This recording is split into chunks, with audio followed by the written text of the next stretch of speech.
Hello बच्चों, कैसे हैं आप। आज हम कक्षा 6 विषय हिंदी बसंत भाग 1 के पाठ 8 जिसका नाम है झांसी की रानी, इसके सभी प्रश्नोत्तरों को देखने वाले हैं। कविता से प्रश्न 1। किंतु काल गति चुपके चुपके काली घटा घेर लाई। इस पंक्ति में किस घटना की ओर संकेत है?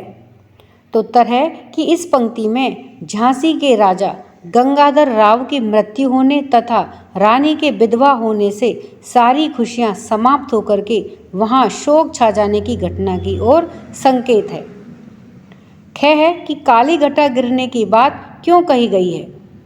कि उत्तर है कि जिस प्रकार काली घटा गिरने से सूर्य ओझल हो जाता है, कुछ कुछ अंधेरा छा जाता है, उसी प्रकार से राजा की मृत्यु से झांसी के लोगों की खुशियां समाप्त हो गई और वहां दुख निराशा की काली घटा छाने लगी। प्रश्न 2।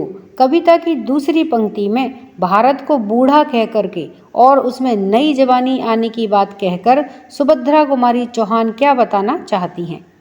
उत्तर है भारत को बूढ़ा कहकर कवयित्री यह बताना चाहती हैं कि उस समय भारत की दशा बूढ़े व्यक्ति के समान शिथिल, जर्जर और कमजोर थी, क्योंकि भारत लंबे समय से अंग्रेजों की गुलामी झेल करके इस तरह से कमजोर हो गया था। नई जवानी आने की बात कह करके कवयित्री यह बताना चाहती हैं कि देश की आज़ादी और अपने स्वाभिमान को प्राप्त करने के लिए भारतीयों में नया जोश आ गया था। प्रश्न 3। झांसी की रानी के जीवन की कहानी अपने शब्दों में लिखो और यह भी बताओ कि उसका बचपन तुम्हारे बचपन से कैसे अलग था। उत्तर है कि लक्ष्मीबाई के बचपन का नाम छबीली था। वह अपने माता पिता की इकलौती संतान थी। वह कानपुर के नाना की मुँह बोली बहन थी। लक्ष्मीबाई बचपन से ही हथियारों से खेलती थी। उसका विवाह झांसी के राजा गंगाधर राव के साथ में हुआ, लेकिन कुछ समय के बाद ही राजा की मृत्यु हो गई। राजा निसंतान मरे थे, अर्थात उनके कोई संतान नहीं थी। वह विधवा हो गई। अंग्रेज सेना ने झांसी को हड़पने के लिए धावा बोल दिया। रानी और लेफ्टिनेंट वॉकर में युद्ध हुआ, जिसमें वॉकर पराजित हुआ। रानी ने कालपी और ग्वालियर पर अधिकार कर लिया, लेकिन वहां के शासक सिंधिया की मदद से अंग्रेज सेना आ गई। पीछे से ह्यूरोज भी आ गया। रानी घिर गई। सामने नाला आ गया और नया घोड़ा अड़ गया। घमासान युद्ध हुआ, जिसमें रानी वीरगति को प्राप्त हो गई, लेकिन उनका नाम इतिहास में सदा के लिए अमर हो गया। रानी लक्ष्मीबाई का बचपन। लक्ष्मीबाई को हथियार प्रिय थे। बर्छी, ढाल, कृपाण जैसे हथियार ही उनकी सहेली थे। उन्हें शिवाजी की वीरता की कहानियाँ याद थी। हमारा बचपन, हम बचपन में हथियारों से नहीं खेलते हैं। हम वीडियो गेम्स, कंप्यूटर, बिजली वाले खिलौनों से खेलते हैं। हम क्रिकेट, बैडमिंटन आदि खेलों में रुचि रखते हैं और राष्ट्रीय पर्वों में भाग लेकर के खुश रहते हैं। प्रश्न 4। वीर महिला की इस कहानी में कौन कौन से पुरुषों के नाम आए हैं? इतिहास की कुछ अन्य वीर स्त्रियों की कहानियां खोजो। उत्तर है कि वीर महिला की इस कहानी में शिवाजी, अर्जुन, शिवजी, डलहौजी, पेशवर, walker, Scindia, general Smith, Hugh Rose, नाना धुंधुपंत, तांतिया, अजीमुल्ला, अहमद शाह मौलवी और ठाकुर कुंवर सिंह के नाम आए हैं। दुर्गावती, कर्मावती, अहिल्याबाई, सुल्ताना बेगम आदि वीर स्त्रियां हुई हैं, जिनकी कहानियां आप पुस्तकालय में या गूगल पर खोज करके पढ़ सकते हो। अनुमान और कल्पना। प्रश्न 1। कविता में किस दौर की बात है? कविता से उस समय के माहौल के बारे में क्या पता चलता है, यानी कि उस समय कैसा माहौल रहा होगा, यह हमें क्या पता चलता है। उत्तर की प्रस्तुत कविता में प्रथम स्वतंत्रता संग्राम की घटना वर्णित है। सन 1857 में जो क्रांति हुई थी उसे सन 57 का स्वतंत्रता संग्राम भी कहा जाता है। उस समय भारत में अंग्रेजों का शासन काफ़ी विस्तृत हो गया था, यानी कि काफ़ी फैल गया था। अंग्रेज छोटी बड़ी सभी रियासतों को, यानी कि देसी राज्यों पर कब्जा करके उनकी कीमती संपत्ति को लूट लेते थे।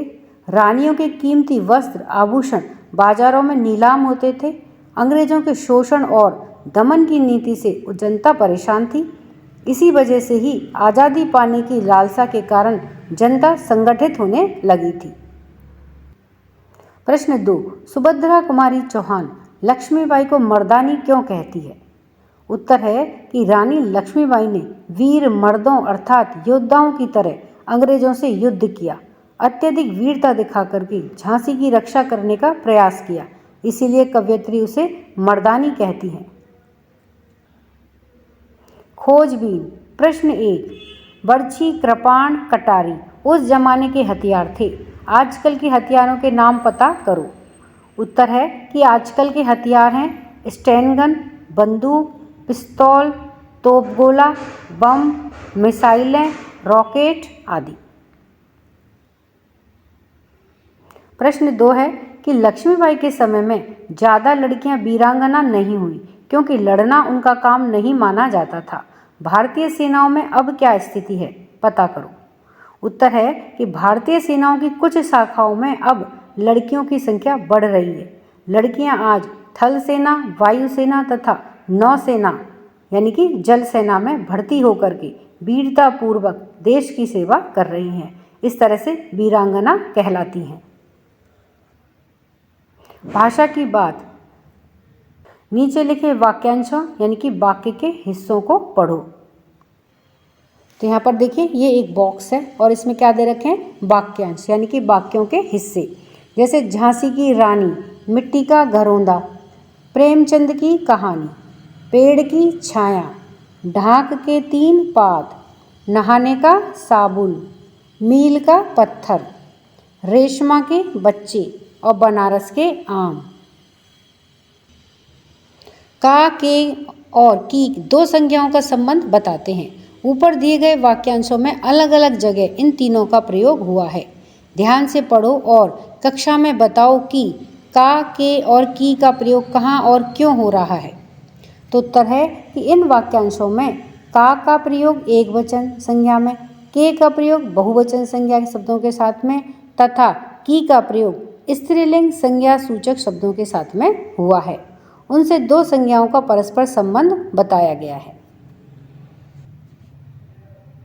पढ़ने को। प्रकाशन विभाग नई दिल्ली के द्वारा प्रकाशित है कि भारत की महान नारियां श्रृंखला की पुस्तकें, तो ये बच्चों आप पढ़ सकते हो। चिल्ड्रंस बुक ट्रस्ट नई दिल्ली से प्रकाशित कमला शर्मा के द्वारा लिखित उपन्यास अपराजिता, तो यह भी आप पढ़ सकते हो। तो इस तरह से हमने इस पाठ से संबंधित सभी अभ्यास कार्य को देखा है। वीडियो पसंद आने पर वीडियो को लाइक करें, शेयर करें। चैनल पर नए हैं तो सब्सक्राइब करना ना भूलें। मिलते हैं नए वीडियो में। इसी के साथ धन्यवाद।